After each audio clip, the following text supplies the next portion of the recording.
That's racist. All of you. What? Recording the in progress. The lighting. And there's the opening gambit. You're racist to the lot of you. Welcome to the show. Let's see here. Hang on a second. What am I doing with my life here? Oh, yeah, I know what I'm doing. Hang tight. There we go. All right, I'm ready to go. Ish. Let me wet the old whistle. Ish doesn't help me. There we go. Oh, crap. It's all good. Uh-oh. Nothing. No, it's fine. It's fine. Probably fine. It'll be okay. I like the sounds of that.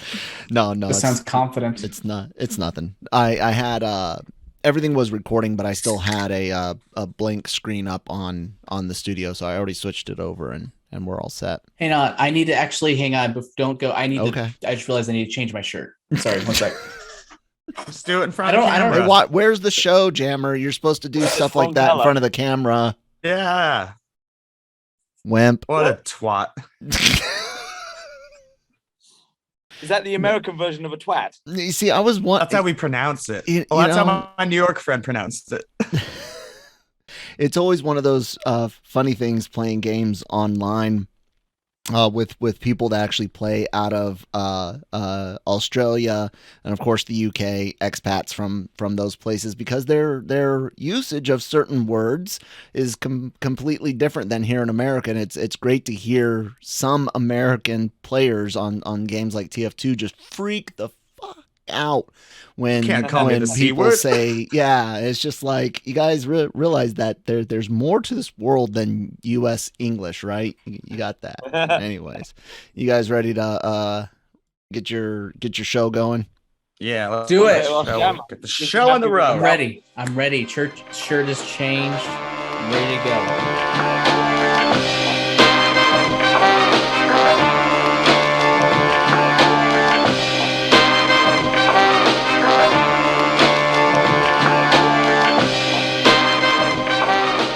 Hello, everyone, and welcome to another exciting edition of Breaking Geek Radio, the podcast. What look is that, Jammer? I mean, you were giving me like an old timey radio announcement. I thought I was watching Clone Wars for a second.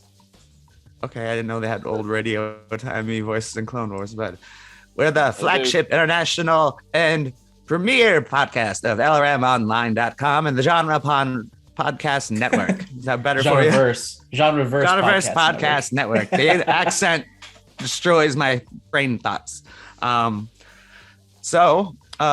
Today, of course, we have almost the whole crew. Jonesy is still on hiatus as he moves to a different country for another exciting adventure. I got Danny here with us. How's it going, Danny? I'm good. I'm enjoying my first week of being 48. And I'm on my second glass of Jack Daniels and rocks. I was going to say ice, but it's not ice. It's just rocks. Got you, Jammer. Doing well. Ready to take on the world, one news item at a time. And if you're watching us on YouTube, you can't see him, but Kyle, our lovely producer, is also here with us. Hello. Has he ever been introduced before? Is that the first time he's been like officially I think last week I mentioned him. Introduced? I said introduced. I think he's done it before, and you guys always say thanks at the end, so appreciate that. Oh yeah. Now we won't this time since you appreciate it so much. You can also find us on the Genreverse Podcast Network wherever you listen to podcasts, and on LRMonline.com. And I already mentioned you can watch this ugly mug and these other beautiful mugs on YouTube, our Genreverse Podcast Network channel. So, boys, we got some news, and then who watches the Watchers? Everybody ready? So ready. This week, we're starting with trailers, as we usually do, but, well, no buts. Let's do it. Did you guys watch the trailer for C? I was going to say, but last time we did at the end. Did you guys watch the trailer for See How They Run, which a movie I had not heard of, but looks very interesting to me? So this was funny. This was actually I was watching a YouTube video yesterday and I forgot what it was, but this was the pre-roll ad for it. And it was one of those pre-roll ads where I was just like, oh, well, I got to watch this whole thing, whatever it is. Is I think it it's how I what discovered it. I was thinking like I don't think Wes Anderson has a new movie coming out, but yet this felt like, kind of like Wes Anderson. There were some aspects that weren't quite as Wes Anderson, but it was pretty close and very clearly heavily influenced, including, his use of certain cast members, such as Saoirse Ronan and Adrian Brody. And it literally just had the essence of that mixed in with a murder mystery, Agatha Christie type story. And I was just delighted. I was actually really annoyed that this pre-roll thing, I couldn't skip it. I literally couldn't skip it because there wasn't any indication of what the title was before the very, very end. So like 10, 20 seconds in, I was like, okay, what's the title? Just give me the title so I can watch this trailer later. Nothing. And finally at the end, I was like, okay, cool. I can look that up later. But yeah, I was really excited by this. I definitely want to see it. And yeah, I'm super stoked. So I'm all on board, like 100% into this. Did you get any Coen brother vibes too? Because I got their vibes even more than Wes Anderson. But I would say, yeah, with the cast and even the look of a lot of the sets, it's very Wes Anderson-y. Hard to say. I don't think it felt quite as dark as a Coen Brothers movie, but who knows, when we watch it, maybe it will be. Then again, I guess Wes Anderson has shades of dark as well. I'm thinking, like I remember Grand Budapest Hotel had certain aspects that were darker Very than I dark. expected. So yeah, I mean, I guess I didn't get Coen Brothers vibe, but I can't say I'm super keen on them. I don't think I've watched very many of their movies more than once. The one exception I have is a movie that no one will expect, and that is The Lady Killers starring Tom Hanks. It might be my favorite movie of theirs, which is funny because I think it's probably like they're one of their most critically lambasted of their entire filmography. But I just love that movie. Anyway, tangent or non sequitur. Danny, what did you think? See how they run. After Jammer just gave his input there, I was worried that I was going to be completely disagreeing with him. But no, I'm not completely disagreeing with him on Lady Killers being a good film. I'm completely disagreeing with him on the trailer though. I was not enamored by that at all. I was bored by the trailer. Sorry. Jammer, you and I normally agree on stuff like that, to be honest. Yeah, we do. I'm surprised. Yeah, me too. So I just felt bored by it. I felt it was trying to be some other films that it just wasn't. Honestly, I can't quite put my finger on it, but it just didn't inspire me. It just felt a little bit someone's trying to do a parody of something or a serious something. Didn't really get it. Wasn't into it. But I will give you that. As I mentioned earlier, I was just like, Wes Anderson's not having another movie, and I was thinking, this is Wes Anderson, right? But something about it, it wasn't quite hitting the mark in a specific way. And maybe it's like kind of that same trend where you have all these indie filmmakers who are like trying to replicate, I don't know, Tarantino or something. And it just something about it rings just a little bit false. I don't know what that is for this because I haven't watched it enough, but I could see your point a bit. Do you like Wes Anderson movies, Danny? Well, this is the thing. Generally, no. The two films, or the one film that springs to mind that I did quite enjoy was you're going to hate me for this. What was the stop motion puppet one? Fantastic Mr. Fox. That's it. I really liked that, but I think I really liked that because it was so different and it was. I think that's my favorite of his. Yeah, and I have to say that's probably the only one I've actually sat through and actually quite enjoyed and would watch again. Much like you were saying about the Coen Brothers, Lady Killers is the fun one for me. So I did enjoy the Fantastic Mr. Fox. Didn't get it for this one, but what about you, Nick? So at the moment we've got 1+ and 1-. I'm going to disagree with you about the Fantastic Mr. Fox. Of course you wouldn't like Fantastic Mr. Fox. And then agree with Jammer about the trailer. I actually didn't feel the Wes Anderson-y part. To me, it did feel very Coen Brothers more than that. That's what I was thinking of the whole time. How do you not feel Wes Anderson? I don't know. I'm also not a big fan of Wes Anderson. That's unrelated. Those are unrelated things. Well, you can still not like it and feel like... except for because mostly the one I've watched the most is Life Aquatic, and that's very different than his current stuff. I will say I love the actors. I definitely can see that this movie only exists because of the success of the Agatha Christie adaptations and Knives Out. Definitely feels like that kind of paved the way for them to be like, oh, we can make like everyone's in one building, like there's a murderer and the murderer is still among us and we're both suspects and victims. And I was mostly impressed by the cast. Of course, we got Sam Rockwell and God, I'm gonna butcher her name. Jammer, will you say her name? Saoirse Ronan. There you go. And she's very funny, and he's kind of more dry. And then we also have obviously Adrian Brody. I'm only going to read the actors I know off this list. Ruth Wilson, who I know mostly from The Lone Ranger.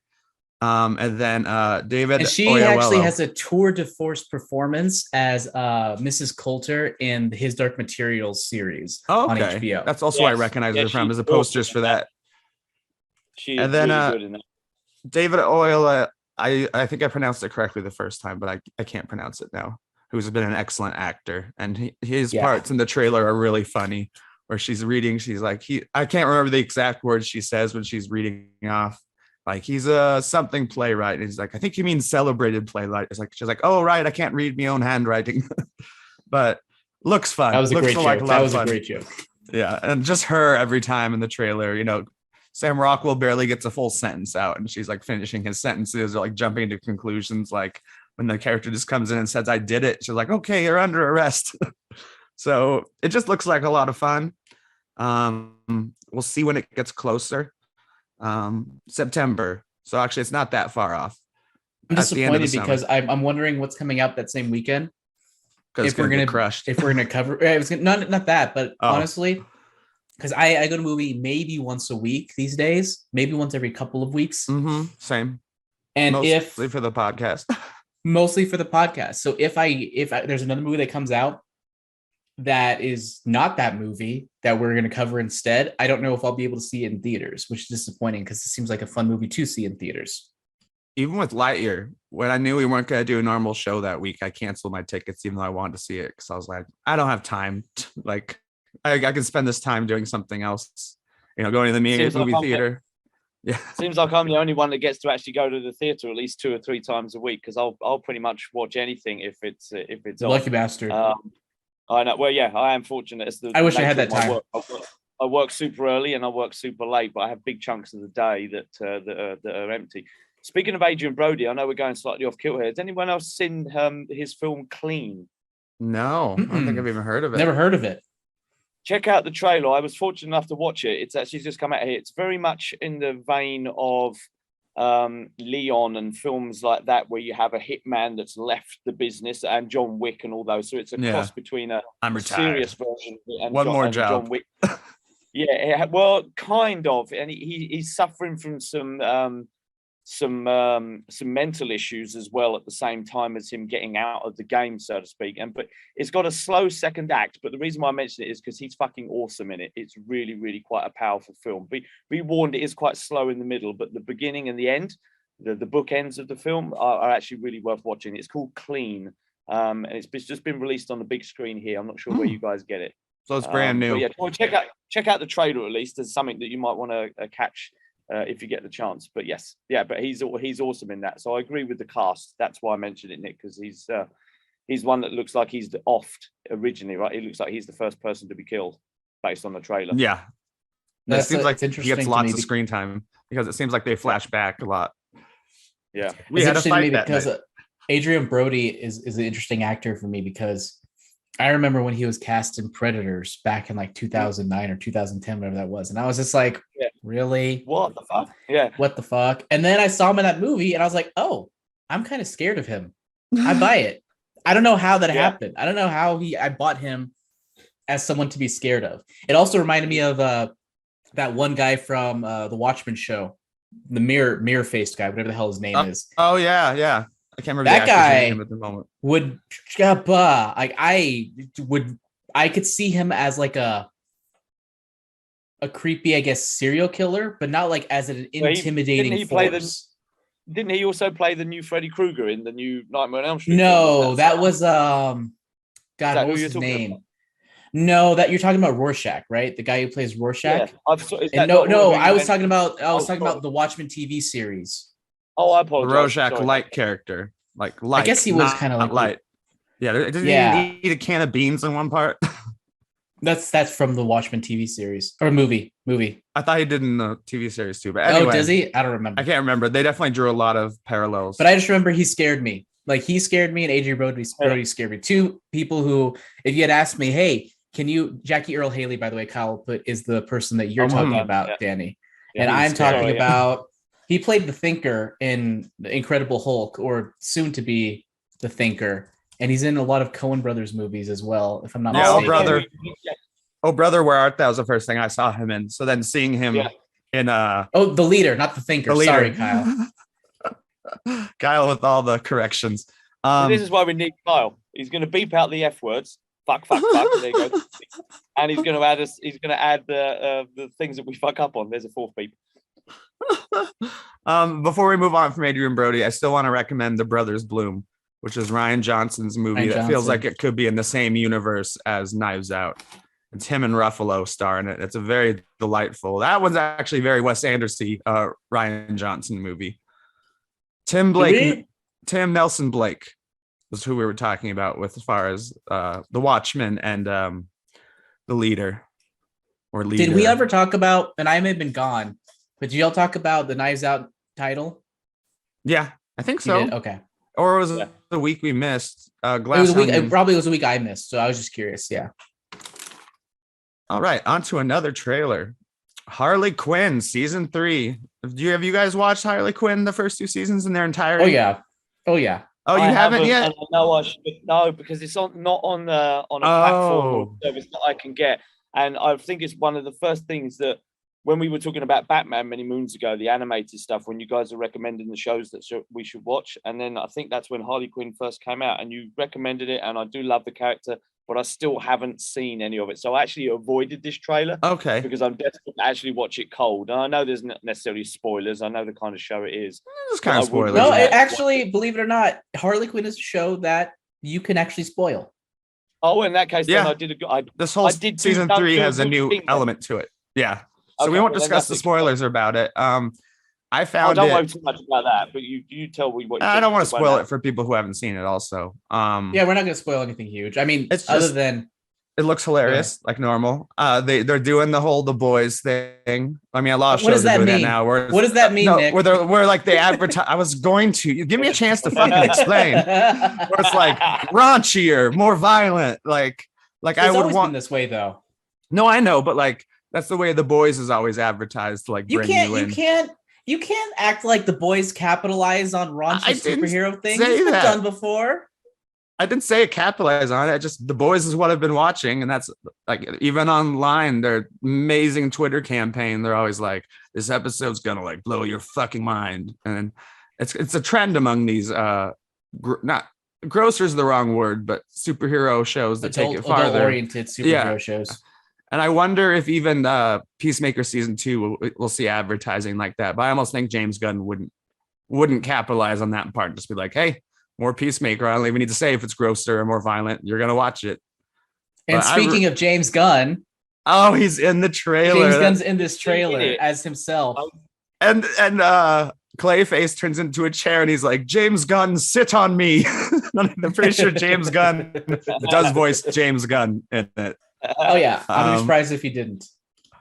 Because he even retweeted it. It was like, yeah, this was a lot of fun. So what do you think overall, Jammer? I don't think I asked you. I think I went first. No, it's great. This is one of the main reasons why this was one of the most. I'm gonna try this again. When HBO Max first came out, and then we weren't quite sure what the fate was of DC Universe. This was one of the shows where I was like, come on, Harley Quinn, bring out Harley Quinn, bring out Harley Quinn. Put it on HBO Max. Put on HBO Max. And they finally did. And we blew through it over the course of a week or two, which, I don't do that. I don't binge shows. And the fact that I binge this show is just indicative of how fucking good it is. It's not just funny and raunchy, but it's also just really great with its characters and the way they develop and evolve over Bane, time. Even they use the cheesy Bane voice in this, Danny. They go for the Batman Dark Knight Rises parody of the voice where he's like, I am this credit card's reckoning, and they like tries to cut it apart, just like shit like that. No, but it's not just funny. Like I said, it does great work with the characters of Harley Quinn. James Gunn-ish, though in a different way. Yeah, and that's the way I can always as- characterize James Gunn, is like taking reprehensible characters and making you actually care about them in a way that feels genuine, and not just I like him because he's funny, but I like him because there are genuine aspects about this character that are not redeemable, but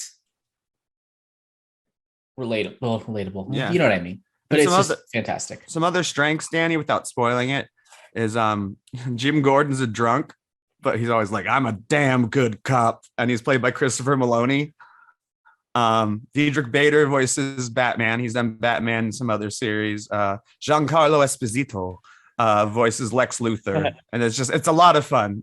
You get a lot. Yeah. Like Ron Funch is a comedian, voices King Shark. And yeah, it's just fun. She has her own little team, which is like Clayface and King Shark, and Poison Ivy's the main character, and she's dating Kite Man in like the first season. Kite Man, hell yeah, that's what that comes from. So, and Alan Tudyk plays yeah, Clayface. Yeah, he plays Clayface. That's correct. I almost forgot to bring him up, mostly because I can't pronounce his name either. I like how I scared you into saying names that you don't know. You're like, I don't know how to pronounce that name, so I'm gonna just try to avoid pronouncing it as much as possible. Just for a moment, I forgot he was in it, though I did read the cast, which is on the YouTube thing before we started. And now it's time for a special edition of the Ezra Miller Report. This is not new things I wish he had a done. quote. I wish he had a quote that we can use at the end of the sound, like, and then like him yelling something. I don't know what he would Fucking yell. Ezra Miller. He never says that. I'm trying to think what he could No, say. but that would be great. Ezra only we Miller had have to that for choke a bitch. But this is not new news, but I think it's coming to light. This happened back in 2020 when he was shooting basically during the hiatus of Crimes of Grindelwald. Grindelwald. Harry Potter names. So these days I have trouble with Star Wars names, Harry Potter names, and especially Star Trek names. I can still do Star Wars the best out of those three. Marvel names, no problem half the time. But so this news mostly comes from Iceland during hiatus on Fantastic Beasts 2. This is when Miller 27 started to show a different violent side. Yeah. This article is it's a pretty extensive article from Variety. And it's going to have a lot of names I can't pronounce. So I'm going to avoid some of them. Mostly, like, I'm not going to say the name of the bar. Anyway, just say them and I'll correct them. He frequented a bar in Iceland at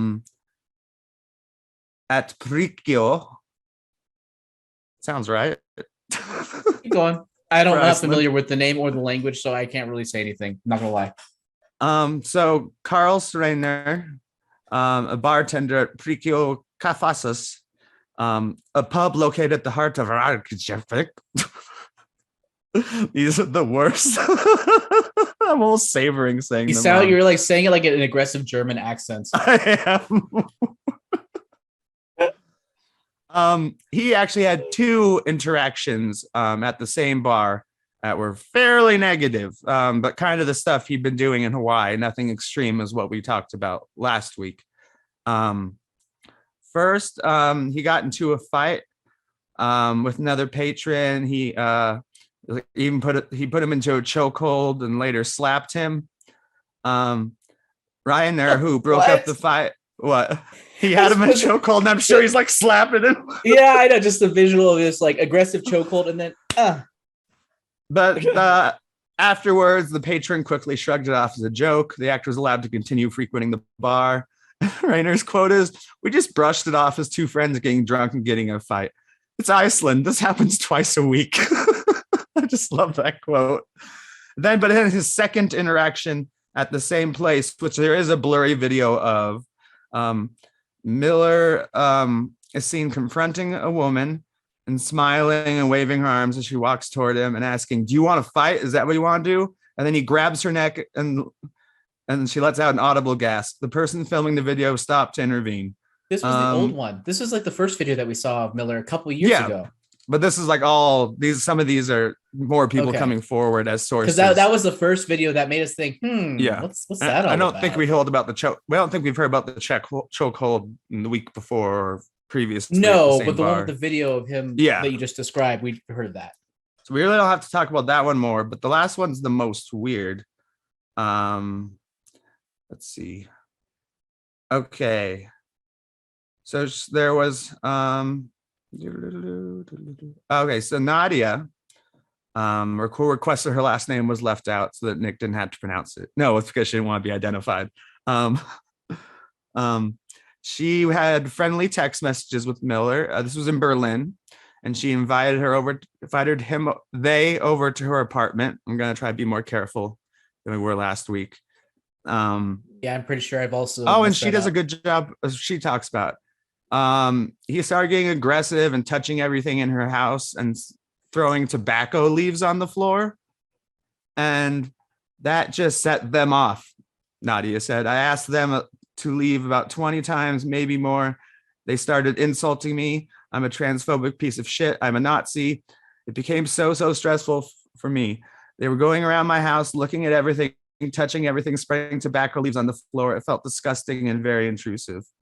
I felt totally unsafe." And she called the police, and, I don't think they actually arrested him. He may have already been gone. But there are 5 people, 2 friends and a women's rights activist, a German social worker, and Nadia's German lawyer, all are her sources who confirm that it happened. And he wasn't arrested because just a month after, she saw news reports that he had been arrested in Hawaii, which would have been our more recent interviews. Just more recent Ezra Miller stuff. The article still goes on to say that Warner Brothers is not going to do anything with The Flash, as we kind of discussed. They're going to release it in theaters at the original assigned date, but it's likely anyone will work with him again in Hollywood because he's just kind of an imploding star. Both uses of the word star. So any surprises? No. Zero surprises. No surprises whatsoever. And it sounds like the beginning of the behavior at a time when maybe Warner Brothers should have been paying more attention. Though, again, we've discussed that bar fights aren't quite the same as taking hostages or not leaving women's house or having guns laying around a farm that kids have access to. But I love the quote where he's like, "This is Iceland. It happens like twice a week." I mean, I will say, like, as far as the not leaving the woman's house, that's pretty bad. Yeah, that's the worst of the scary 3. And that was your Ezra Miller report. I'm fucking Ezra Miller. I mean, that's So I believe if my order is not incorrect, our next story is about Christian Bale and why he would return for Batman. First of all, he has a quote with Screen Rant, which is where the article was found. Screen Rant, which is where I pulled up the article from. First, he was asked if he was, this is part of the Thor junket, where another interesting thing he said is he prefers playing the villain to playing Batman because he gets to have more fun. And he's like, this isn't part of the story, but he's like, Chris Hemsworth has to do all the hard work. Guys have to show up and be like a baddie. But this quote is, they ask him if he's, we have a lot of Batmen coming back for the Flash and projects like that. Batman. But so they asked him if he was approached to be a part of the Flash or a similar project with Danny's favorite subject, a multiverse over at DC. Don't worry, I have a positive multiverse story next. I picked it only because you hate them so much, because we'll get there. I'm not going to do a Christian Bale accent because it'll just throw off my brain. Oi! No one's ever mentioned it to me. That's how I would get into it. No, that's how you would get into it in Dungeons and Dragons. It's oi, right? That's what I do, yeah. Yeah, I just say oi because there have been lots of memes from the boys with oi, because like Billy Butcher delivers one of his strongest. Yeah. I did it first. I did it first. You did it before season 1. You did it before as a meme. I don't know if you did it before season 1 of the boys. Spoiler alert, you didn't. I didn't. But then again, I don't think he invented the word oi either. I feel like the word oi is like my pitch pipe for jumping into a specific type of British accent. It's not a good pitch pipe, but it is a pitch pipe. For those who don't know, Nonetheless. which is everyone, we play Star Wars Dungeons and Dragons, and Jammer's character is British. So before every sentence he says "oi," like he said, to get into the accent. Yeah. So no one's ever mentioned it to me. No one's brought it up. Occasionally people say to me, "Oh, I heard you were approached and offered all this." And I'm like, that's news to me. No one's ever said it that. And he said, I had a pact with Chris Nolan. We said, hey, look, let's make 3 films if we're lucky enough to get to do that. And then let's walk away. Let's not linger too long. In my mind, it would be something if Chris Nolan ever said to himself, you know what? I've got another story to tell and wish to tell that story with me. I'd be in. Would you guys want to see another Batman story from him? Like maybe even a more truer version of Dark Knight Returns or something, like I say, wait another decade or 2 and then bring back Christian Bale Batman? Or are we happy with who we got right now? I think that would be the only way for me that it would work, is if you waited at least another 10 years and he came back as the old Batman. That's the only way. And that's not saying that that's what I want, but that would be the only way I think you could get that to work and have people interested in it. Right now, I'm just happy to have the new Batman. What's his name? Robert Pattinson. Yeah, I want to see more of that right now. No, I'm fucking over that. I'm not excited by that whatsoever. But Robert Pattinson, I want to see more of that right now. All this talk of Christian Bale being Batman again, I think it's just because it was everything that's going on with DC at the moment. But yeah, if you had to ask me in 10 years' time and someone said Nolan was going to make a version of that movie, then yeah, I can see that working. But now, no. Yeah, I don't think they would ever want to do it. I mean, I think the audience would be there for it, definitely. But I definitely would at least wait until Robert Pattinson is done, because I don't think you want to have too many separate Batman stories running at once. I mean, the only other one I would like to see is if we are talking in 10 or 15 years' time, I'd like to see Ben Affleck come back and play that role rather than Christian Bale. But I agree with you. That's interesting. Yeah, an even older Batman, because he's already a pretty old Batman who's like seen shit, at least the way he's portrayed, and he is older than Christian Bale by quite a bit. But Jammer, what are your thoughts? Yeah, I mean, what was the question again? Besides, what are my thoughts about what specifically about him coming back? Oh yeah, coming back. I don't need it. I'm not against it, but I don't really need it. Like, if you were to come out tomorrow and be like, "Hey, we're coming back for another story," I would just be like, "Okay, well, it must be something pretty cool then." So sure. So yeah, I by no means against it. I'm not particularly excited by it, but like I said, if it were to happen tomorrow, I might start to get excited about it because of the possibilities and the fact that those two, neither Bale nor Nolan, would come back unless it was something that they at least felt was exceptional.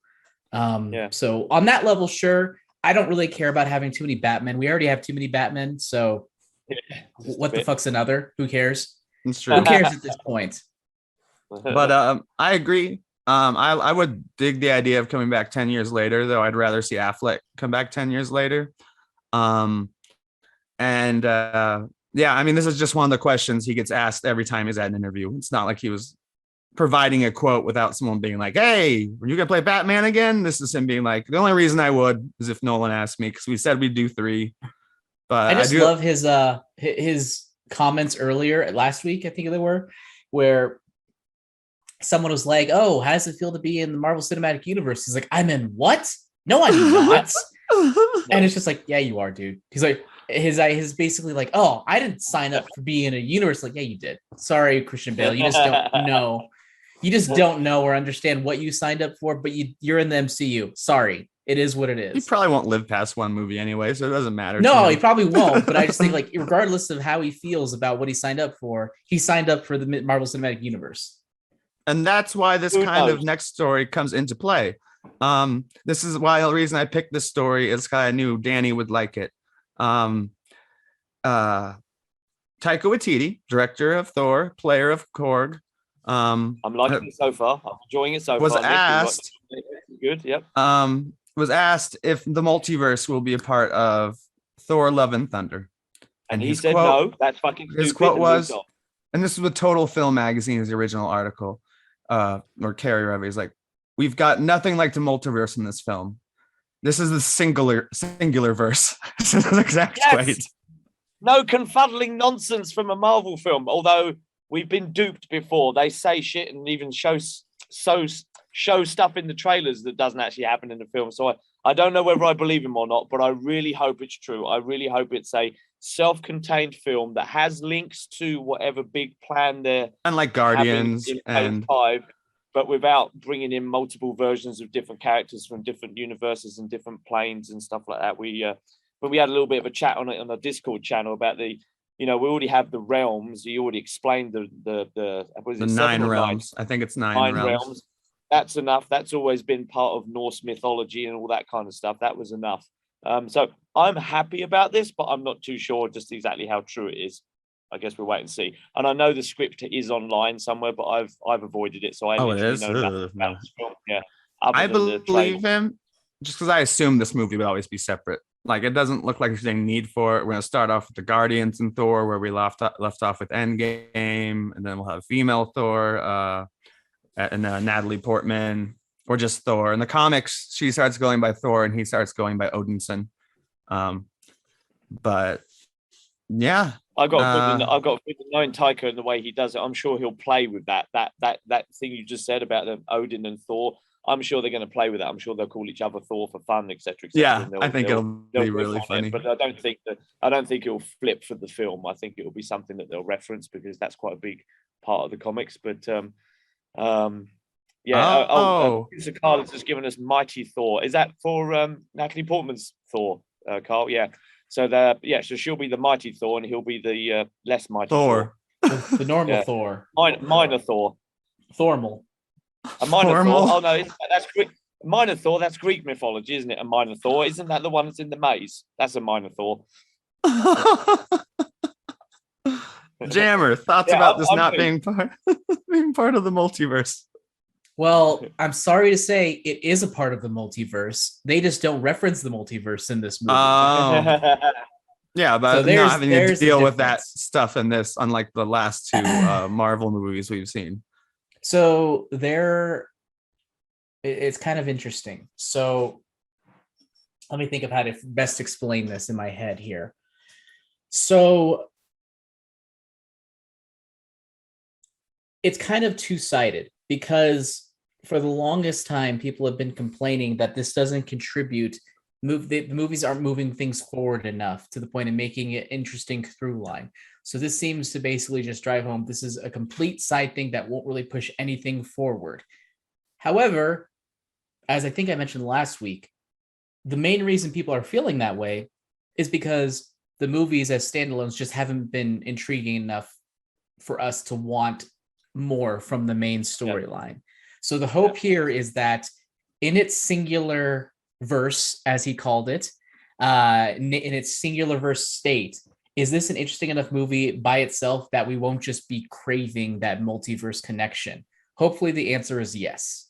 I feel it will be. I trust Taika a lot. I actually watched Jojo Rabbit with my roommate last night. He had never seen it. And, he's just a talented filmmaker, which, that's a dark one for him too. And a weird one. Yeah. He plays Hitler. But New Zealand Hitler. God, that moment with the hanging legs. Oh my God. Oh, wow. So even though powerful. that film was pretty dark up to that was a real gut buster. That one, I was not expecting that. Even though it was dark, it's not like it was pretended to be anything else. But when that came along, I was like, holy shit. Okay, now we get the serious tones here. But a great film. I'm trusting him too. I think there will be links to the bigger story in this film, but maybe they won't be as prolific. But the film, I've got high hopes for. I think I'm going to really enjoy it.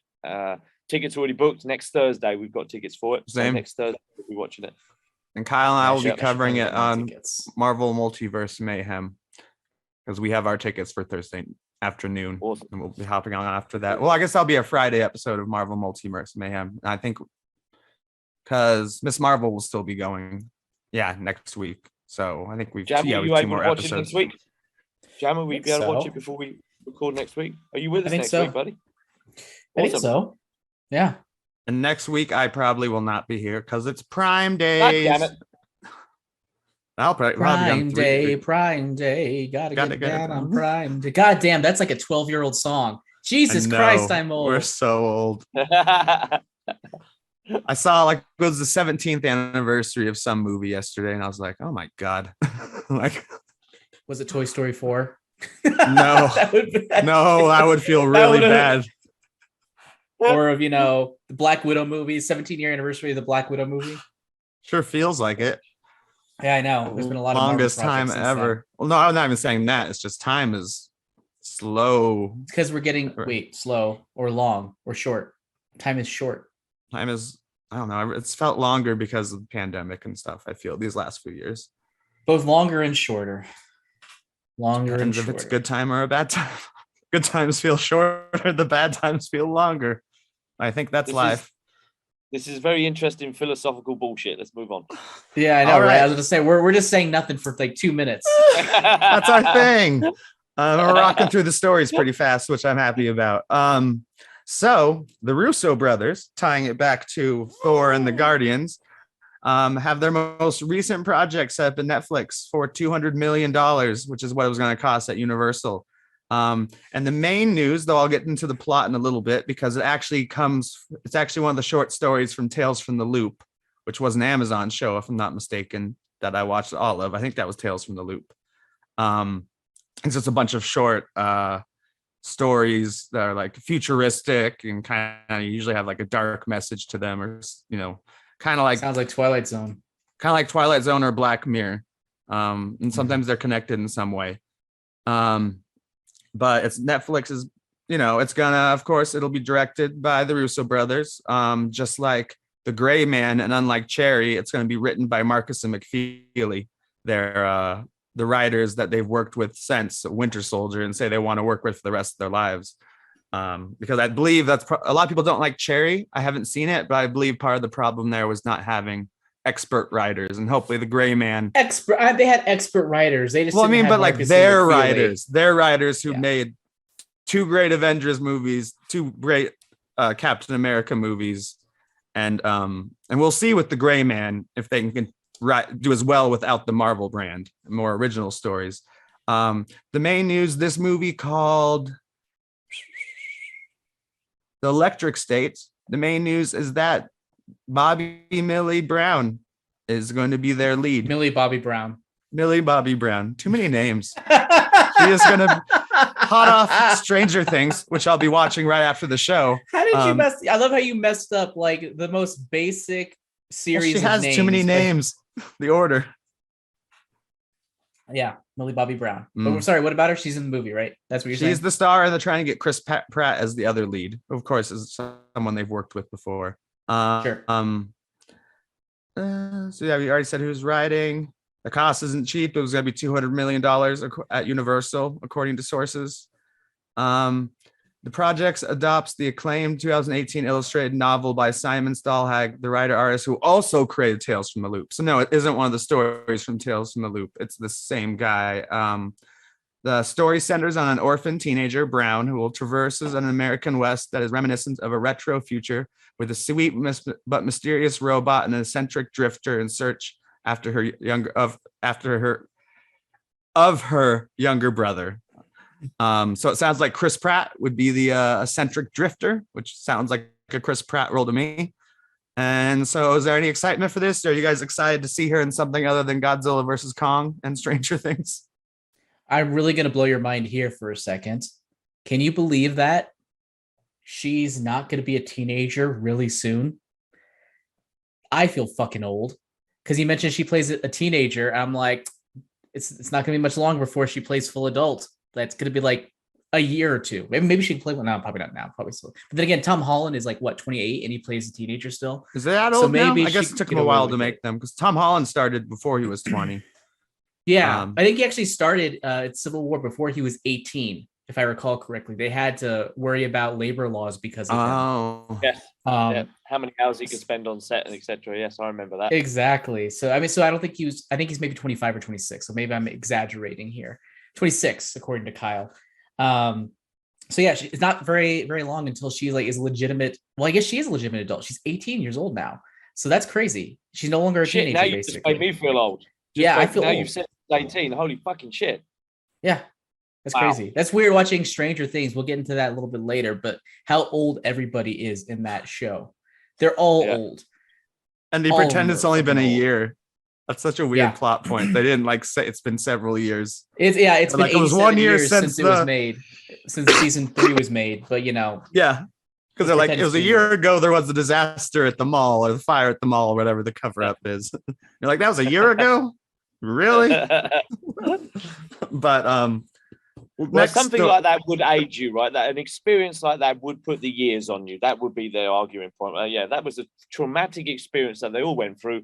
So I'm sure physically they've aged 5 years, even though mentally that must be it. That's it. That's great job. It's the same thing with Obi-Wan Kenobi on Tatooine, and Aunt Beru, and everyone who looks like they're still 30. They have like 30 years. It's like how old are they? How old are they in Tatooine years? It has nothing to do with how it spins, the Earth spins, the world spins, but everything to do with just the life conditions of living on Tatooine. Yeah, that's what Danny said last time. There's 2 suns. Two suns. That'd be brutal. That really won't be good for your skin. It really wouldn't be. But overall, I'm really excited for this movie. I wasn't as excited for Cherry. Didn't see Cherry. It just looked too damn serious for my taste. Looked really depressing. Wasn't good. It wasn't good. You didn't like it, Danny? I probably won't watch it, even though I have Apple TV Plus. I haven't yet. So there's lots of other stuff to watch on Apple TV Plus. Hell yeah. So much good stuff on there. Agreed. Except for Cherry, apparently. I'm sure there's other bad stuff on there too. But... No, there isn't. It's all good. Very rare. Very rare. That's their one miss out of all the hits. Or certainly the what I've watched anyway. Yeah. Ready to move on to our second to last story? Yeah. Yeah, just to say I'm with Jam on this one. This one's got me a lot more excited looking at the people that are in front of the camera and behind it. It all looks good to me. I look forward to this one. Wait till that first trailer. Like I said, we'll get a better feel for how well they do outside of Marvel with the Gray Man, which I'm very excited for as well. We've got that on the big screen in a couple of weeks' time. I think it's obviously the same release date, but we got it on the big screen. I see it's a Netflix movie. Yeah, and Netflix has been doing that, especially at like places like the Alamo Draft House. And I believe they're giving Glass Onion, a Knives Out mystery, a 45-day window. Yeah. But Grey Man does look like a movie that it deserves to be on the big screen. Certainly, with the talent involved and what they've done spectacle-wise, action-wise, etc. So I'll be watching that definitely. But if I've got the choice, I'll go to the big screen for that one for sure. I think I would too, depending on as long as I had time. Like I said, sometimes Netflix is just more convenient. I don't have to get there at a certain time. I can choose what time I want to watch it. I don't have to drive anywhere, get in my seat early. And I hate to say it. I've changed my tune in recent years. I'm all about the theater experience now, as expensive as it is, because it's easy just to be distracted at home.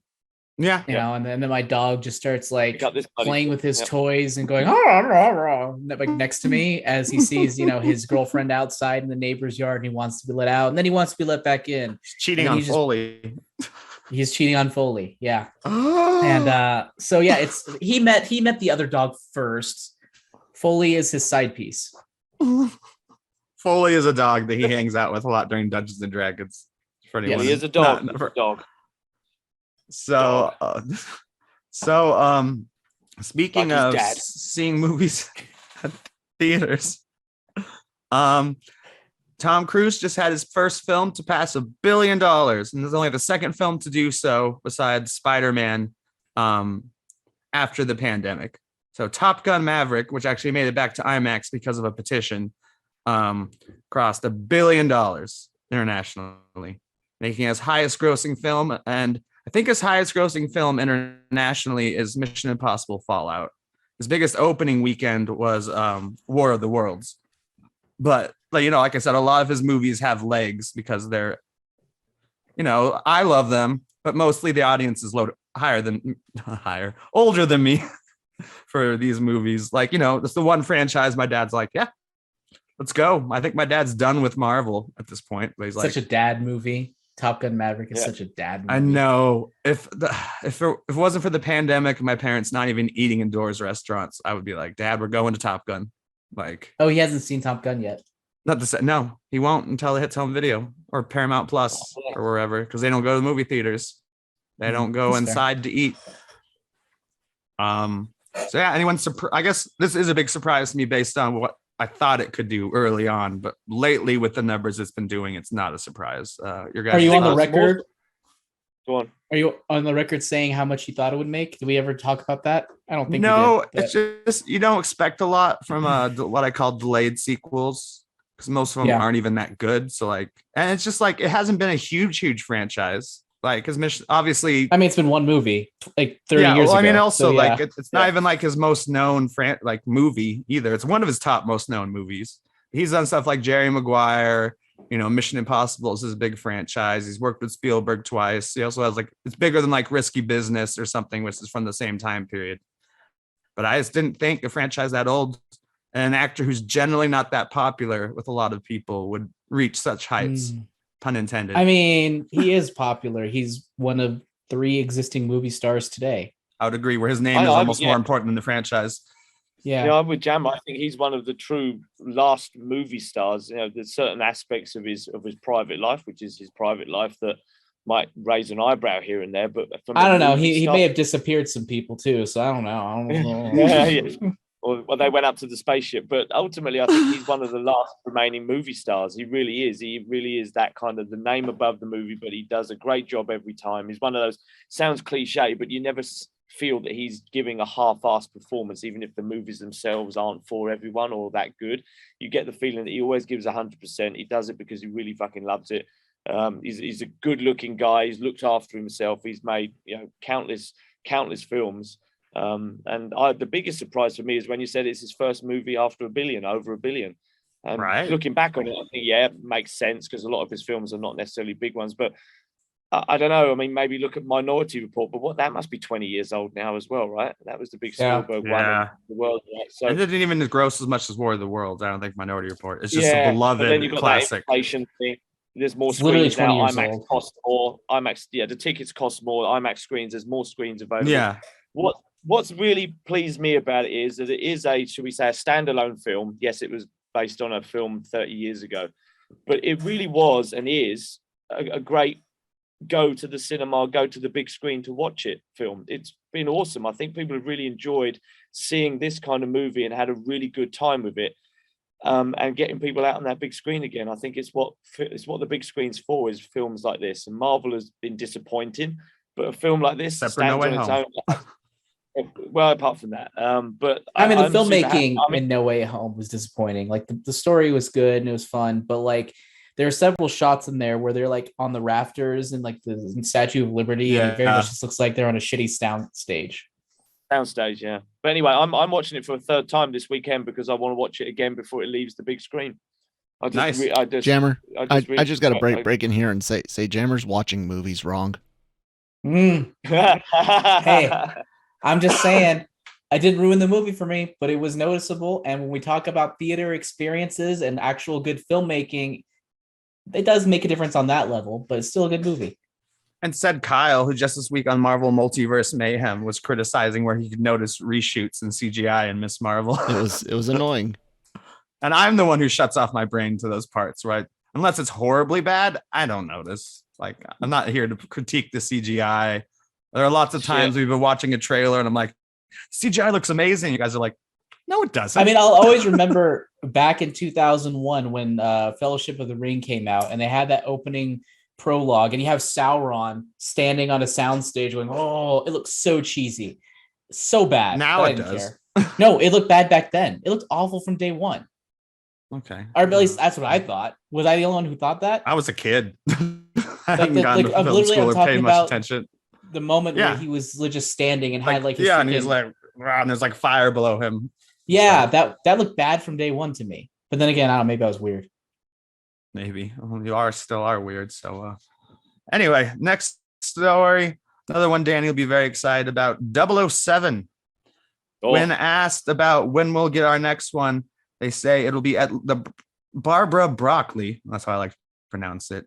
Who's been a James Bond producer for almost forever. I think it's Broccoli. Maybe Broccoli's right. I don't know. Revealed that it'll be at least 2 years before the next 007 movie even begins filming. And the task of finding an actor to replace Daniel Craig hasn't begun because it's a reinvention of Bond. Nobody's in the running. Oh, go ahead. Sorry, Nick. It's just because I've got work commitments for the next 18 months. That's why they've had to delay it. But as soon as I'm ready, then we're going. And we're playing I'm playing the older version of Bond. Bond's dad. Oh, Bond's dad. So that's Jack Mr. Bond.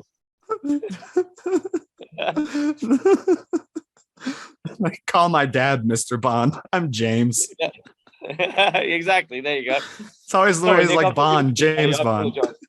I apologize. No, you're good. So unfortunately for you, Danny, or maybe fortunately, nobody's in the running. So maybe you could be in the running. Yeah, exactly. I've got as much chance as anybody else at the moment. They wouldn't reveal it. They have to make sure he's kept a secret. Well, here's the real reason they're saying we're working out where to go with him. We're really talking it through. There isn't a script, and we can't come up with one until we decide how we're going to approach the next film, because really it's a reinvention of Bond. We're reinventing who he is, and that takes time. I'd say that filmmaking is at least 2 years away. How do you guys feel about a reinvent? Obviously, they've been slowly just reinventing him, making him less sexist, have sex with less characters, be less of a misogynist. But how much do you think they will reinvent the character for, like, as culture is moving forward and we're thankfully not as accepting as, you know, Sean Connery, like banging like 3 Bond girls a movie and naming them like Octopussy and Pussy Galore? Yeah, I think waiting. Sorry, Jam. You go ahead, buddy. No, go. You're already in full flow. Yeah, you got this. I think waiting 2 or 3 years is the right move. I mean, it was such a great finale to Daniel Craig's Bond, and because of, obviously, spoiler alert, I mean, if you haven't seen the film yet, he dies at the end. How much they reinvent the character, they do need to take their time about, because if they reinvent, for want of a better word, too much, then it ceases to become James Bond, and it may as well just be another British spy, and we've had many of those and many iterations of them. So I would appreciate that they don't alter the character too much and keep it quintessentially James Bond. The sleeping with people, etc., it's not really the problem. It's how those people that he was sleeping with, how those characters, how he treats them, yes, but it's how those characters were written. They were written as throwaway non-characters, basically, that had no backstory or anything. So if he sleeps with 5 or 6, for example, 5 or 6 different women in the movie, as long as those characters, whether they be male or female, have some sort of character arc, for want of a better word, have some sort of input, have some sort of meaning, then that can be done. Now, he's not going to sleep with 5 or 6 people, but it's more about those secondary characters, how they were written in past Bond films, not necessarily how James Bond treated them, although certain movies had them treating bad. But at the end of the day, he's a spy that had to get shit done. So him hitting a woman, for example, I forget which movie that was, it may have been Dr. No. That's okay. Yeah, you don't want to see that, but we've seen far worse male on female violence in many movies since, and you have to look at it in the context of the story. If he's saving the world from nuclear, whatever the story is, then you're like, well, yeah, you're going to have to do anything and everything, right? But it needs to have some sort of context to it, and it needs to be written in such a way that doesn't make it just for the sake of being misogynistic or a wife beater, for want of a better word. So I guess what I want is to keep quintessentially James Bond, the character that was written by him and for him and who he is. But yes, we need to reinvent how that looks, that character looks in modern society. But that doesn't mean to say we have to completely change who James Bond is or who the character is. Just to be a bit more careful about how the characters around him are written. So I think waiting 2 or 3 years is absolutely fine. We've got enough stuff coming up without squeezing in a James Bond film every couple of years. So take the time with it. You know, so I'm happy to take the time. You're saying he can't switch from martinis to White Russians. That would be part of destroying the character. Yeah, exactly. Yeah, I mean, those are the things that are more comical and stuff. Yeah, you can have him drinking. You can't take away him being an alcoholic, because the character is an alcoholic. But that doesn't have to be part of the story. It doesn't have to be part of something we need to see every film, is him having a drink or drinking too much. That's not important, whether that's in or out. So yeah, that's my take on it. I look forward to it. But yeah, take your time. No rush. Jammer. So I'm more intrigued about what they could do with him. I'm kind of disappointed that Kingsman came out already, because I feel like Kingsman could have been a perfect direction in that it is still, it's not quite campy. It's not quite cheesy. It leans into the tropes, but it's just really, really fun. Whereas like the last Bond was very much dark, gritty, realistic, grounded-ish. Whereas I wish they can go cartoony, but with an edge. And I think that would have been a good way to go. You know, maybe they still can go, but still keep it PG-13. But I think that could be a natural way where it's not like, you know, the old cheesy ones, but it's not quite as serious as the new ones. I think some in between would be good. Yeah, agree. That's what I want to see from him. As far as his character, I like how my mind went to freaking Austin Powers, where you literally just have a guy. All those names, like Xena on the top. Well, not just that, but like how you have a guy who one way you could go is just have this guy who's a complete dick, misogynist, relic of the past, and yet, you know, and basically the world just puts up with him because he's a good spy. But I mean, that's just a comedy. That's just Austin Powers, like basically. Yeah. So I don't think you could do that. But in my mind, that's kind of where it went, because it's, I don't know where to take him from here. But there are endless opportunities, but it is hard to make sure you're honoring what came before and that you're somehow having it a part of the character while still being, you know, have him not be a complete scumbag. Yeah. And it's interesting. They've already been getting better with that with the last two, No Time to Die and Quantum of Solace. No, the Spectre. Like he has his wife. I think she's the only one he sleeps with in the last two movies. That's not true. Did he sleep with someone else in the last one? I think he slept with two other people. He slept with He didn't sleep with Ana de Armas. In fact, they made a joke about it. Well, I'm not talking about her. Changing to this. I'm talking about two movies. Monica Bellucci. Spectre. Yeah, Monica Bellucci. He did. That was in Spectre. Yeah. Yeah. That wasn't Skyfall. No. Spectre. Okay. But that was before he met his wife.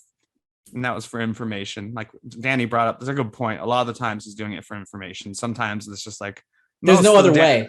There's no other way. You have to fuck the information out of them. It's the way it works. That's why I wanted to compare it to the Mission Impossible films, where Ethan Hunt has ever only had sex with his wife, and he legitimately loved the woman in the second movie played by Thandie Newton.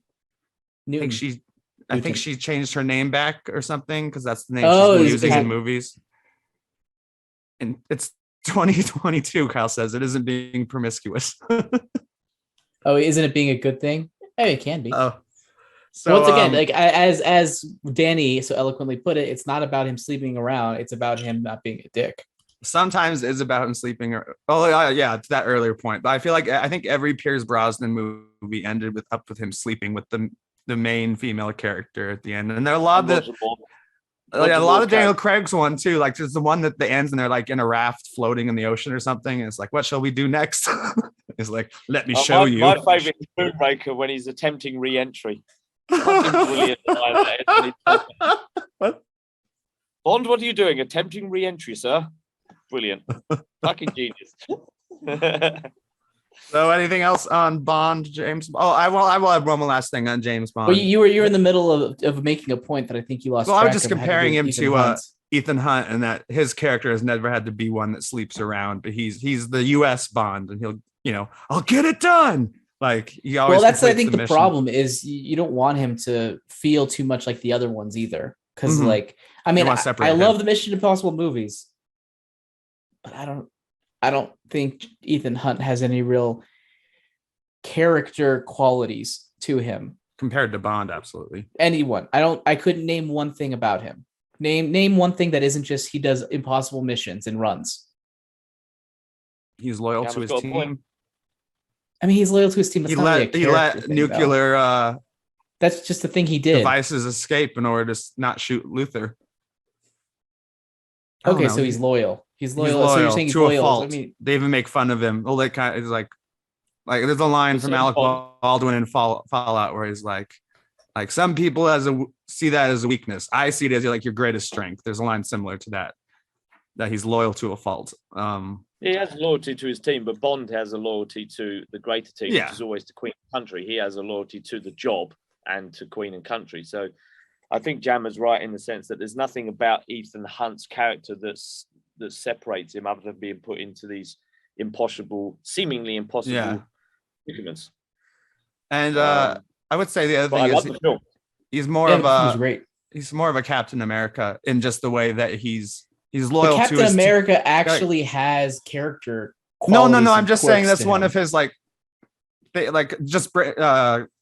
Danny bringing up loyalty to the Queen and country. It's like, no, he's on the run half the time from his own government, or fighting the CIA, like the CIA. They don't know who the bad guys are, the CIA or the Syndicate. In like one scene, and they're like, "Are they CIA or are they Syndicate?" When they get ambushed and they free the Solomon Lane, and he's like, "Does it matter?" So anyway, no, I kind of see what you're talking about, Jammer, but I love the hell out of those movies. Obviously, no, they're still great movies. I just think character development is not any of their strong suits. They don't go for it, and it's fine. So it's really hard for me to think about to really compare, because he's not a character. He's just Tom Cruise in a vehicle for action. Mm-hmm. Yeah. Right. Same as Jack Bauer. So Jack Bauer plays the same Jack Bauer in all seasons of 24. He's all about torture. Some seasons are better than others, but generally speaking, you watch it because you like a 24-hour, the 24, the show. But Jack Bauer doesn't really change in any of them. He's the same. He gets more depressed as time goes on. Yeah. Well, he's like Tom Cruise character in that way. He loses more people as the movies or the TV seasons go on. But let's get into who watches The Watchers. Danny and I have both seen. Have you caught up on The Boys and Strange New Worlds, Danny? Are we both the penultimate episodes? Okay, yes, let's let Jammer go first in case. What have you been watching, Jammer? Because ours has spoilers. Sure. So mine, I got to see Lightyear this past weekend, and you mentioned that you didn't see it, did you, Nick? No, I haven't seen it. Don't spoil it, but tell me about it.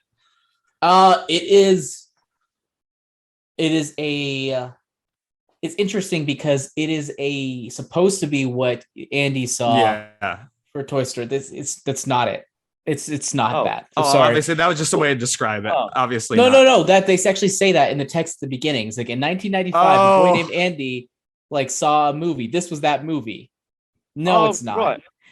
Right. It's just mostly because it's too grounded. And this one, he's like an honorable Captain America type character. Whereas in the other one, not an over the top space quote unquote ranger. This one, he's more of a grounded. He's a space ranger, but he's more like an astronaut. It just feels a lot more grounded than what the character ultimately became. Then again, you can argue that there was this grounded movie, and then merchandising ran with it and was just like, oh, let's make him this. And then they made extra things about it. And Andy would have seen it from a kid's perspective too. It just doesn't fit the personality of the toy. It's not just Andy though, because we saw the toys and the way they were marketed. We saw the toys and kind of what the embedded personality was in it. So it's a different buzz altogether. I don't think it's the same, but I could see the marketing being like, hey, there's an astronaut movie. Let's go hey, there's Ghostbusters. Let's make a Ghostbusters cartoon that really isn't anything like the Ghostbusters movie. I could see that kind of being the iteration of it, but it's not really that. It's a very interesting, very adult feeling story, and it's basically Interstellar for family audience in a way. Okay. Where it's legitimately just about. I'll just give you the premise. The premise is they land on a planet, and because of an accident from Buzz, they are stranded on this planet. His fault. Interesting. It's his fault, and he's basically tries to fix it. In order to fix it, they need to have this specific crystal thing or whatever in order to hit light speed, but they need to test it. But every time he tests it, 4 years pass, and it's about him doing it constantly and time passing and passing and passing. And ultimately the whole message about it is about living life versus living for a mission and all that. So that stuff I think is really good. The second half of the story isn't as strong. It's full of I thought stuff was fun, but I could see people not liking it, having to do with these secondary characters that come into it and really kind of bring in an extra bit of levity that almost feels like a different movie, kind of like how WALL-E feels like a specific way in the first half, and the second half is another type of movie. It feels similar to me in that sense. Still definitely worth watching.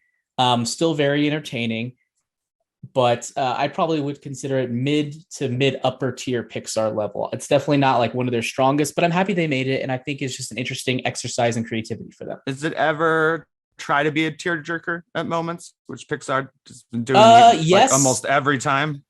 I mean, honestly, when it came to the time dilation stuff, I thought that stuff was choking me up a bit. Because he comes back and he doesn't know, like, his friends are dead and stuff. Well, it's not one time. It's them doing it over time. Like, literally, he goes up. Oh, he actually goes back He does a home, mission. and then they He send comes him back, around. and they age 4 years. Comes back 4 years later. Come back 4 years That's later. interesting. So the trailer makes it look like he comes back once, and then... No, it's like dozens of times. So he Wow. basically sees his friend, his only friend, to be honest, because he doesn't have a life, and basically grow up without him and live life without him. That's So in that sense, a little bit like Captain America. Yeah, a little bit Besides the like Chris Captain Evans America. and the character part. A little bit like Interstellar. I don't like when you compare it to Interstellar. I don't like that Sorry? movie. That's Well, the only time maybe- I made a face when you were comparing it, like when you were describing Which is it, funny like, because to me, I love Interstellar. I thought Interstellar was great. a lot of people do. I don't know why I just like the Matt Damon scene in that. Watching anything else, Jammer, before Yeah, I I mean, I watched the first episode of Stranger Things season 4 finally. the first volume. So yeah, first volume, Yeah. first episode of first volume. And I think I've realized I think I want to watch that show like one episode a day or every other day, and just take And my just time stay off with it. Twitter. I mean, whatever. I they probably spoiled me, but I didn't notice. But overall, like, I think it's a lot of fun. I love that episode 1 basically felt like a slice of life for the Mhm. most part. And I was just there for it. Like, I loved getting back into it with these characters, kind of seeing where they were and having like their little mini arcs and stories play out over the course of like an hour plus long episode. And I just thought it's just so well done. Like, it's just pure character in a way that Netflix generally doesn't do for many of its shows. And it really just shows, it exemplifies what sets Stranger Things apart from a lot of what Netflix normally does. So far, episode 1, I'm a big fan, continue to be a big fan, and I think it's probably one of the stronger initial episodes of the series. I would say, one of the things we've discussed on the show is that it does feel like there was kind of, I almost didn't think it would make it this long or make it past season 4, because it felt like a lot of people were like meh on seasons 2 and even more season 3. But I think this is the season where it picks back up. Obviously, it's way more popular than the past 2 seasons. And I really do think it moves us more forward. Those other ones were almost felt like filler compared to once you've gotten all the way through the first 7 episodes. And this one feels like, okay, we're back. We're racing towards the end, even though we have one more season. And everything we haven't Revisiting seasons 2 and 3, I think season 3 is, in retrospect, the most fun. The most stuff happens, and it's just the most. Alexi, more Brett Gelman, aka Murray.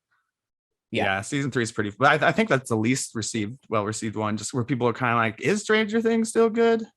And I'll never not be annoyed by the people who thought they knew Hollywood in season 2. They're like, "Oh, that extra episode when they're in Chicago. Clearly, they're going for a spinoff, and I just am not here for it." I hate that. There is a Stranger Things spinoff announced. But it's not that. Is it those characters? We don't know what it is. And Duffer Brothers says Netflix, it doesn't even have any idea what they're about to get themselves into. My point is that people were very much like, "Oh, I'm in the know about Hollywood and the way it works. This is clearly a spinoff setup, and I'm not falling for it. This episode is shit. 0 out of 5 stars." Like, there was a lot of that going on for that episode in season 2. Yeah. And to me, I'm just like, that's not what that episode was trying to do. And I'm eternally annoyed at that. And now you understand the warning in front of the first episode too. I do. Obviously. I now understand the warning. And that will come back again and again, even though they only put the warning on the first episode, because obviously that's a flashback that will become more and more important. I can't believe I didn't think of it the first. Yeah. It works. It looks so good. Looks way better than Luke Skywalker. Or I will say that at the end of freaking episode 1, Jesus Christ, I did not expect them to go that hard in like the last literally 15 seconds of the episode. Did not expect that to go that hard. The first death. Yeah. The exorcism. Yeah. Again, this is Duffer Brothers have talked a lot about they like the Amblin fill, but they've always wanted to get to like as the kids got old enough, like pure horror, like it Nightmare on went, Elm it Street, went into it went to Nightmare on Elm Street is basically Exorcist. what it was. Yeah, it's insane. And Vecna, oh, so cool. I got it right this week, Kyle. I remember that the C goes in front of the N. I'm like, Venka, Vecna. So, do you want to talk a little about the boys and Strange New Worlds, Danny? I say with Strange New Worlds. You can grab those because you watched those, because I also binge watched the last season of Umbrella Academy. So you'll talk about that.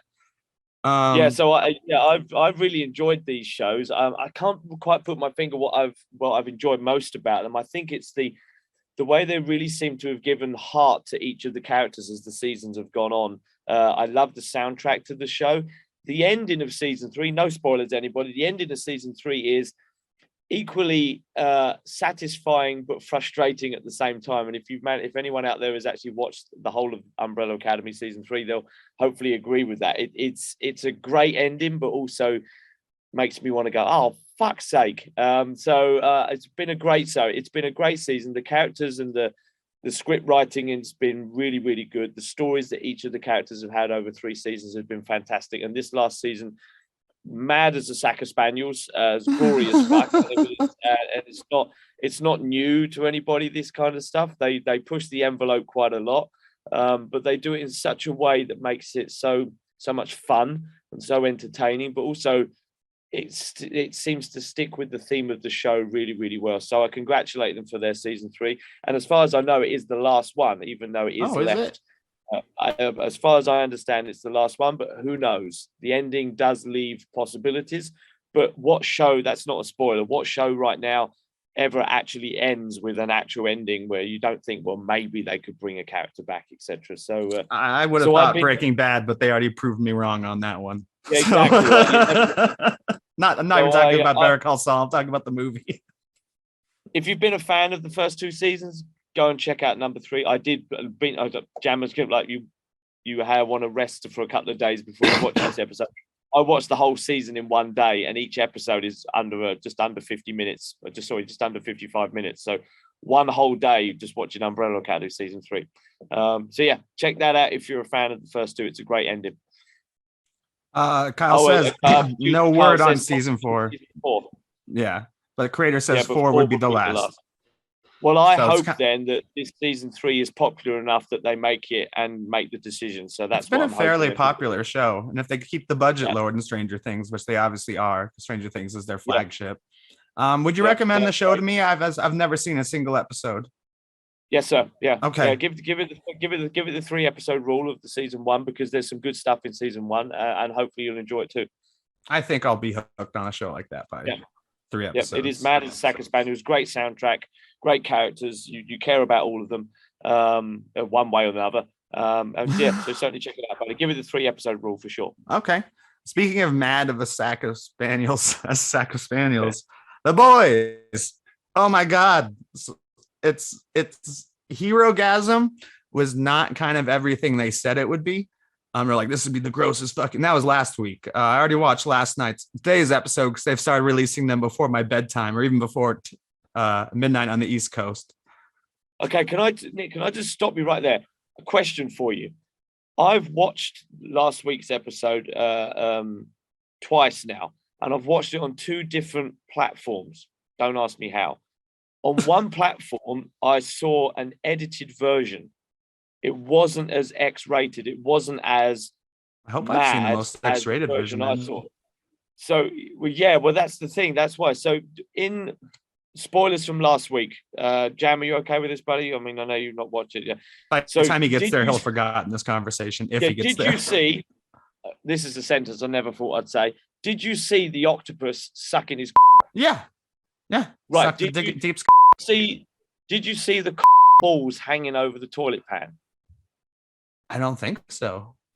See, now that was so Kyle's giving me the thumbs up. I'm not talking about your last Saturday night, Kyle. I'm talking about The Boys season 3.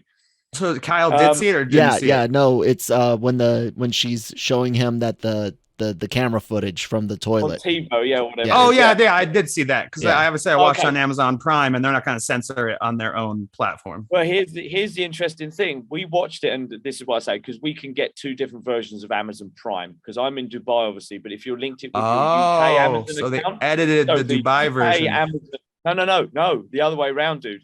The UK Whoa. Amazon Prime version had Kyle's an edited laughing so version. hard. So You European exactly. prudes. I know, right? Yeah, we invented pornography. So you didn't see the toilet, you didn't see the octopus, you didn't see any of this stuff. It was just suggested. And that's why it was like, okay, well, that really sucks, because when I watched it the full unedited version. So anyway, I'm sorry to interrupt you, but that's why I wanted to just check the version. Because as soon as you said wasn't quite as mad as you thought, I thought, I wonder if you guys got a edited version, but it sounds like you got the proper version. Yeah. And Jammer, one of it the really is as weird as I just made it sound. There is and balls and octopus. It's mad. Well, here's one of the reasons. Like, I didn't think it was any crazier than any other episode as far as grossness, especially since I've seen more real dumped on people in Jackass Forever than I've seen fake sprayed all over mother's milk. I'm glad you mentioned that was from a film you watched, and that's why.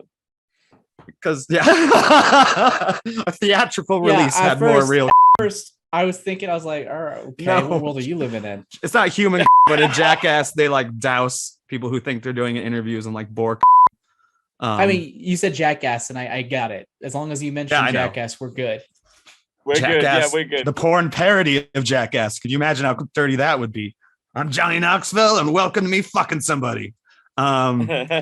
But no, the beauty of Herogasm was that I think they use that as a Herogasm. I think they use that to bring people in, because I found it one of the more satisfying action and emotional wise episodes of the show, where there's a lot of character growth.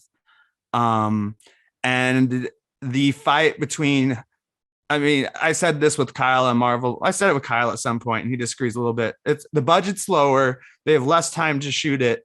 But I thought the fight between Butcher, Soldier Boy teaming up on Homelander reminded me a lot of, Iron Man fighting Bucky and Cap at the same time. I can see what you meant by that. It's not as good, but it was interesting.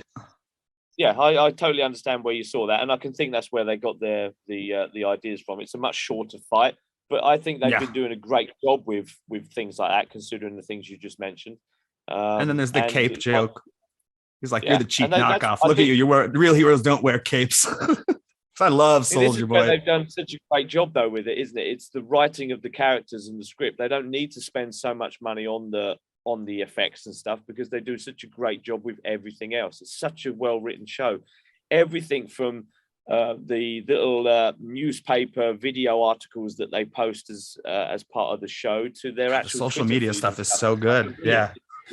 Absolutely. Deep thoughts with the deep. Just give me that every week. I'm like, that's awesome. I remember one of them this week was like, "Do you know, if you drop a single tea leaf in the ocean, and the ocean's just really diluted tea," and just stuff like that. And it's just shot for social media marketing. Like, it's not included in the show Jammer. They even have like websites to buy dildos. You can't actually use the website because there was a dildo fight in an episode where a main character killed a room full of people with dildos that were based on the Seven. Like, Starlight's is a vibrator. And I don't know, this week's episode was pretty shocking. Lots more. I won't spoil anything, though. There's a big twist at the end of the episode. But again, it was them working with Soldier Boy to take out one of his old teammates, because, as we know, even from earlier episodes, that they set him up. Like, the Russians didn't just capture him; his team set him up. And there's also an entire scene where Black Noir is sitting inside of like an old Chuck E. Cheese type place, and the cartoons drawn on the walls start like talking to him, and like he's mad as a sack of spaniels. Yeah, and it's just like, and they start appearing as like the superheroes, like, on the wall they're just like a deer and like a bear and stuff, but suddenly the bear is wearing Black Noir's costume and talking to like a Homelander dressed like chipmunk or something, and it's bonkers. And there's a huge twist at the end where you're like, oh shit, the world has changed again. And Strange New Worlds, I'll just talk about it briefly. I really enjoy the variation of episodes. Last week was very much a magical episode where some kind of, weird being, just like in the original series, puts all the characters into storybook roles. It's like Spock's a wizard, and like the Doctor's the king, and it's really interesting. Whereas this week's episode doesn't even hide it. It's literally Alien. It's fucking brilliant. It's brilliant. There's fucking little aliens bursting out of people's necks and like growing at rapid pace, and they're like isolated on a ship trapped up that's like in the middle of an ice storm, so they can't even leave the ship. Yeah, it's Alien 3. It's Aliens for sure. It's the whole first 3 films, but it's Alien 3 that they really steal stuff from, and like Nick said, unashamedly as well. But they do it in such a great way. It's not like they're taking the piss. They do it for serious notes, and it's done really, really well. It's such a great show overall. Yeah, but, each episode feels different. Yeah, I'm loving its episodic feel. I think we've all discussed that before. It's one of the reasons why I think it's definitely my favorite. And because of this, I've not even bothered with the latest season of what's the other one? Picard. No, not Discovery, because you're not caught up. Yeah, I'm not caught up on that. But Strange New Worlds, I'm looking forward to this every week. It's like this and The Boys I'm looking forward to.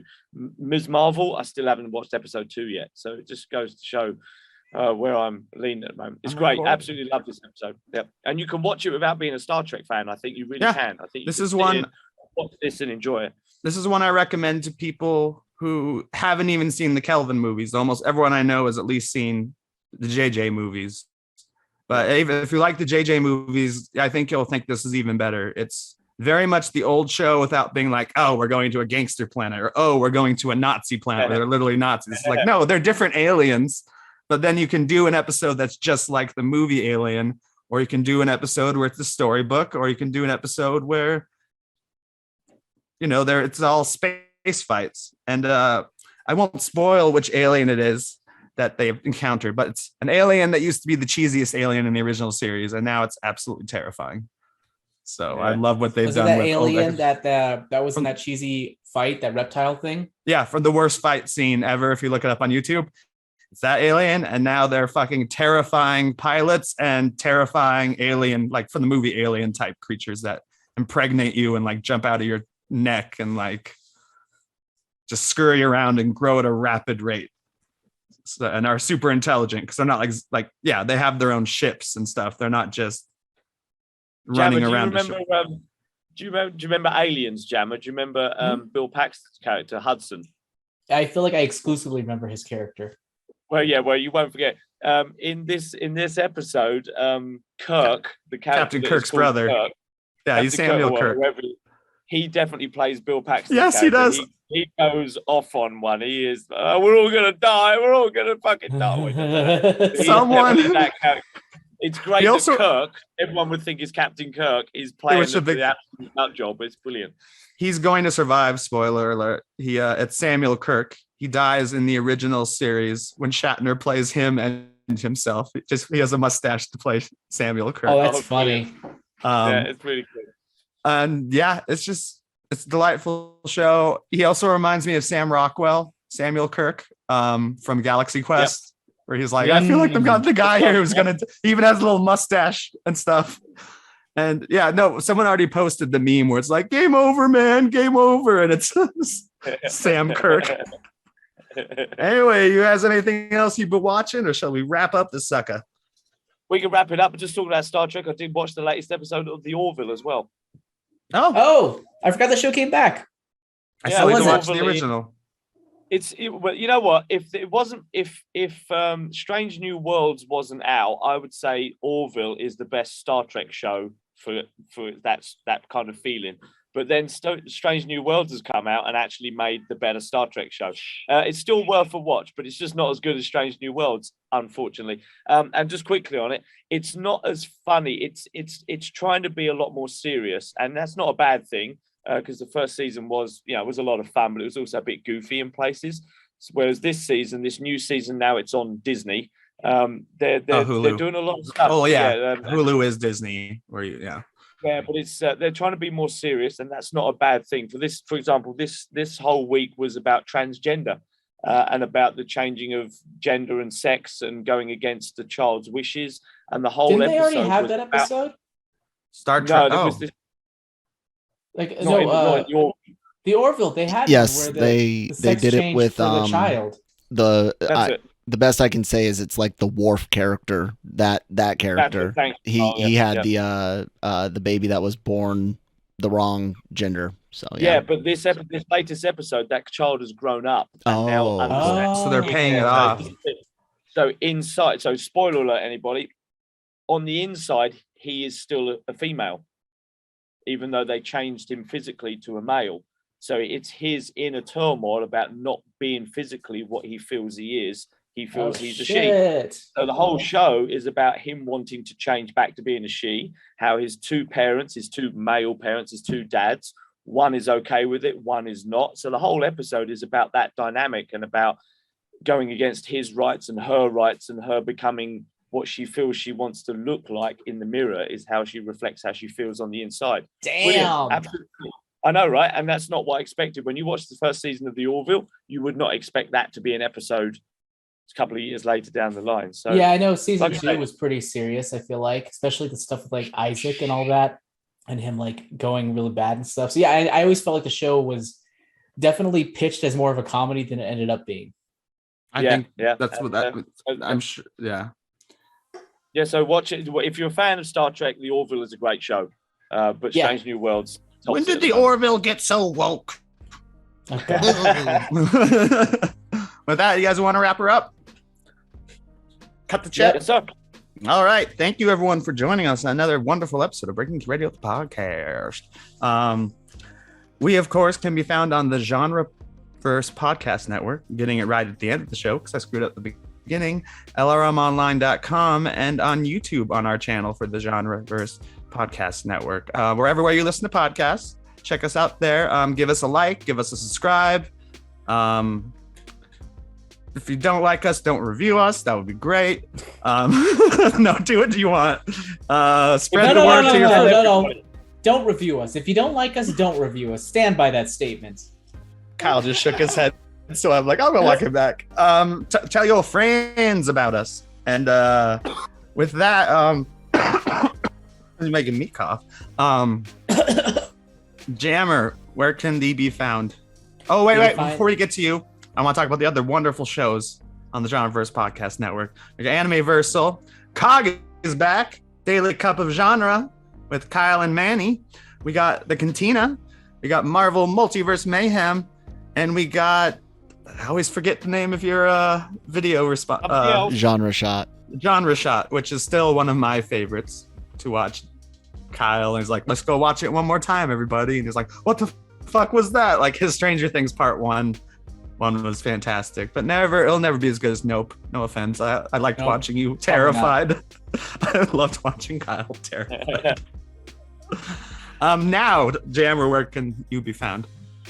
You can find me on Twitter at Jam the Writer and all my books under the name AJ Stern on Amazon and Audible. Also, I got a new book that just came out. Well, a new release that just came out. It is a duology omnibus edition called Champions of Mithrune. You can check it out on Amazon currently. That's 900 plus pages. Or if you're an Audible listener, it's about 25-ish hours of content. Nice. So definitely check it out. Champions of Mithrune. Johnny. You'll find me in bed. It's nearly midnight here. Let's wrap it up. Sounds good. And I am at Geeky Nick Doll. I also do Marvel Multiverse Mayhem with Kyle, who is at that Kyle Malone on Twitter. And thank you, as always, Kyle, for being our producer, even though I said we wouldn't thank you this episode. And with that, hasta lasagna. Do not be getting any of the lasagna on you. Mission has been completed. Stop screwing up my Mission Impossible lines, you fuck.